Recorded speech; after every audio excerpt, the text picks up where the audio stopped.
we'll be understanding two things. One is Android Keystore and another is Android SSL Pinning. So these two are responsible for saving, securing the data in rest and securing the data in transit.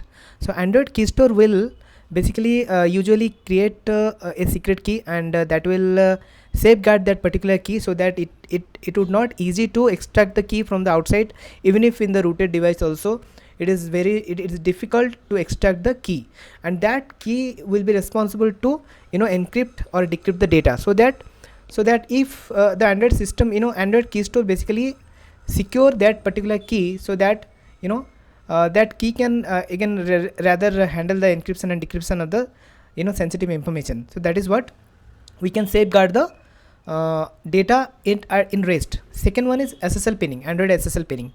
So whenever any client server communication happens, so there is a so when client means from the Android app, and there is server means is third party server, and whenever the request goes from the client and response back from the server, so that authentication process, in that we have to basically check some certificate, server certificate or public key. So that thing, so Android has to, in SSL pinning, the application has to trust some specific certificate or public key. It doesn't has to so in that case, so SSL pinning means we have to pin a particular certificate or public key, so that Android application has to trust on a particular specific certificate or public key. Okay, so that no middleman attack would happen. Whenever the client server communication happens, data will be data will transit from client to server and from server to client, so that so middleman attack can be avoided. So that is how the SSL pinning works. So there are two type of SSL pinning. One is certificate pinning, another is public key pinning. So we'll be understanding this with the coding demonstration in the in this video. So just stay tuned with this, and let's jump to the Android Studio. Okay, so now we came to Android Studio, as we have discussed. So we'll be having some coding demonstration regarding the Android Keystore and the SSL pinning. So if you see the screen, so there are two folders I have created.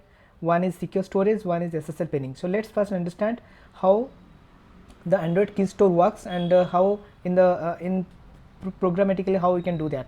So first thing is we have to create a Keystore manager. So to create a Keystore manager, there are some steps we need to follow. So first we need to create a provider. The provider is Android Keystore, and we have to create a key alias. Key alias, that is a unique name for your for like whatever unique name we can give. Then we have to create a method that will return a secret key, right? So this particular method, like it's a get or create secret key, and like there are some lines of code we have to that this method will execute. It will return a secret key. So first is Keystore, this line, like Keystore dot get instance provider, which is the Android Keystore dot apply, then we have to load it. So then it will return the Keystore object, right? Then Keystore dot get key, if the key exists it will return it, or we have to again generate it, right? So Keystore get key alias, if the key exists it will return the secret key. Now if it is not, then like otherwise create or generate, we have to generate a new one. This is the syntax we have to follow. Key generator, this is the variable key generator dot get instance. This algorithm, like key algorithm, this is the key properties dot key algorithm AES, and this is the provider we have given it, and this key generator object will be created after that. The next is there is a specification we have to use, like it is a spec equal to key gen parameter spec dot builder. We have to pass the key alias, then key properties purpose underscore encryption, or key properties dot purpose underscore decryption. Like what the key will do, the key will do two things. One is encryption and the decryption, right? Then this is the specification or spec, we can say. Set block mode, key properties block mode GCM, it's a algorithm as well, as per the Android latest version. So this algorithm we have to set it. Set encryption padding, that is encryption padding none. Set key size, 256 that key size we have to set it, and this is the build method. So it will create the the specification. Then after that key generator dot init method, it will we need to pass the spec, and then finally return key generator dot generate key. This method will finally generate the key secret key, right? So this particular class Keystore manager will be responsible to generate or create, like it basically will return a secret key, right? So this is the step 1. Step 2 is, so once our secret key will be ready, so it has to so basically what is the job of Android Keystore? It will basically responsible to safeguard the key, right? So that key will be the system will keep it safely, so that even if from the external even if in the it will be safely kept by the Android Keystore, right? Then next step is, using that key we have to encrypt or decrypt the sensitive information. Let's go to understand that, let's go to this crypto manager. So in the crypto manager class, so first we have to create the Keystore manager, right? This is the Keystore, because we have first created the Keystore manager, we have to first then create object of Keystore manager. Then this is the transformation. Transformation means this is the algorithm, like AES, GCM, AES or GCM or no padding. This is the algorithm we need to use as per the latest Android version. This particular algorithm is recommended. Okay, so we have to use it. Then there are two methods. One is for encrypt the data, another is for decrypt the data using that secret key, right? So first thing is, let's understand the encryption. So in this we have to pass the data which need to be encrypted, and it will return a pair pair of byte array. I mean both are, one is for encrypted bytes, another is for IB. So IB means it's a vector, we will be returning that as well. So okay, so that is what we will be getting. So first we have to create the cipher object, cipher dot get instance using the transformation, cipher dot init, cipher encrypt mode. Then we have to use the keystore, means the key we have to use, key equal to keystore dot get or create secret key. So using this key we have to encrypt the data, right? Now we have to encrypt the bytes, encrypt the data, like how cipher do final data to byte arrays. Here we are putting a format character set dot utf underscore 8, then it will return a pair of encrypted bytes and the cipher IB, right? So this is what we are getting in this particular method, we are getting the encrypted secure data, right? Then we have to decrypt is next another method which is responsible for decrypt the data.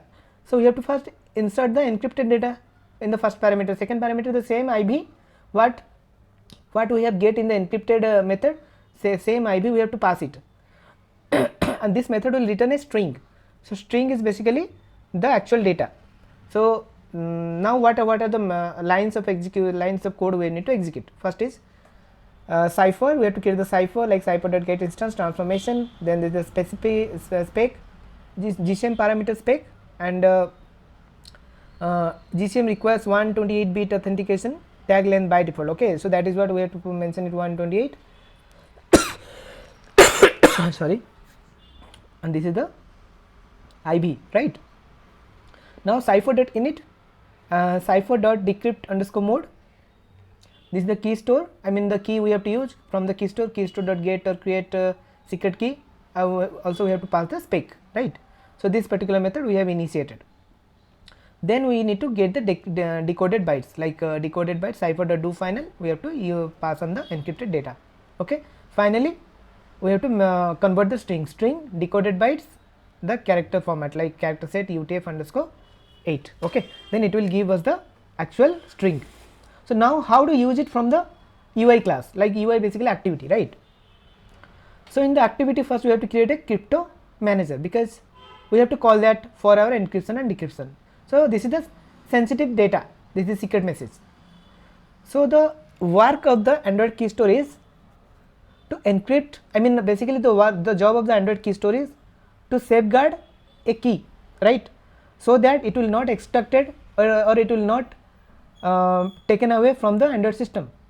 So Android Keystore will safeguard the secure key, right? And so Keystore is not actually putting the data, it is actually putting the secure key, and secure key will handle the encryption and decryption of the sensitive information. I hope you understand, and if any doubt, please put your comments in the comment section, and we will discuss it again. So this is the sensitive data, and so the first method, like cipher this crypto manager that encrypt, then it will give us a, like it's it will give us a data like encrypted data and the IV, right? So now in the then the next method is the, we have to get the actual data. This is the like same crypto manager that decrypt, we have to pass this encrypted data and the IV. Okay, IB we then we will be getting this like original message, and finally we can, to show it, we can print or whatever, how the, as per the UI we can show that as well. So this is how the Android Keystore works. This is how the Android Keystore handle to save the secure key, and the secure and the key can do the encryption and decryption of the sensitive information. Now let's understand what is SSL pinning, right? So SSL pinning is actually, as we have discussed in the because it's so SSL pinning is basically saves the man in the middle attack, right? So whenever the client server communication happens, so it has to safeguard the data in the data in transit. Okay, so that is how we will be understanding in this. So basically whenever the communication happens, right, whenever the client server communication happens, so Android usually trusts many of the certificate authorities, but in SSL pinning we have to pin a particular certificate or public key, so that the client can trust a specific certificate or public key, so that it will not any random certificate or public key. So it has to be trust a specific certificate or public key, so that it will not the data will not tamper or hacked by the man in the middle. Okay, so that is what we will be understanding in this particular section. Now we have to create a network manager class for that. So in the network manager class, this is the host name, like it the server, like we have to just we have to use a host name, right? This is the pin 1 and pin 2. Pin 1 and pin 2 means this is the hash 256, like it is the hash 256. So to generate this, there is a command we need to use. So that command, I mean there is a SSL pin command that we have to use to get the this has like a SHA-256 base 64 string of the public key or the certificate, right? That is what we will be understanding in this video. Okay. So yeah, so actually there are two ways we can do SSL pinning. One is using the network config, like network security config XML file. So basically in this method we have to specify the domain details and the SHA-256 base 64. This SHA-256 base 64 we can generate it using a particular command that that particular command will fetch the server certificate and check the public key, and it will generate the SHA-256, and we have to put it over here. And this particular method we have to put the we have to first configure this network security config, right? Then we have to mention it in the Android Studio, like in the we have to mention it in the Android manifest file. In the Android manifest file, in the application element, there is a property network security config. We have to mention this particular security network security config XML file. Then that will handle the SSL pinning, but it is not recommended because usually we have to do we are doing the certificate pinning here. So it is not always recommended, because whenever the certificate will expire, it will not work properly. So the recommended way is the HTTP SSL pinning. That is what we will be understanding in the network manager. Okay, so this is the host name, this is the pin 1 and pin 2. There are two pin. One is the pin 1 is the public key SHA, one is the backup pin. So always we need to create a backup pin, because whenever it will expire sometimes, that will be handled by the backup pin. So that we have to understand. So that is why it is always recommended to use two pin. One is the first one is the public key pin, another is the another public backup pin. Okay. So that public key backup pin, so that's what we have to use always. We have to just follow this process. Okay, so now how to get pinned HTTP client. So we have to first pin the HTTP client. How the steps we need to follow? That is certificate pinner.builder. We have to add like host name and pin 1, then host name pin 2. We have to build. So certificate pinner is now created. Now attach to it to the HTTP client, like okay, HTTP client.builder .certificate pinner. We have now attached the certificate pinner. Now build. Now this will create the this will create the HTTP client with the certificate. We have pin of the certificate as well. Okay, that SSL certificate we have pinned it up. Now it will, every time it will check that particular, whenever the client server communication happens, it will always check that particular certificate. If if from the server certificate mismatch happens or public key mismatch happens, then it will throw the error, SSL error, right? Or if everything is fine, like if the public key matches, then it will execute successfully. That is as simple as that. So this is the client new call. We are just calling API. This is the request. Okay, this is the first, we have created a client. Then this is the request body. Request.builder. This is the URL, and this is the to build it. We have created this request. Then this is the syntax to create a call, API call, enqueue, and using this enqueue method, and we are getting the object. Okay. So there are two callbacks. One is on response, one is on failure.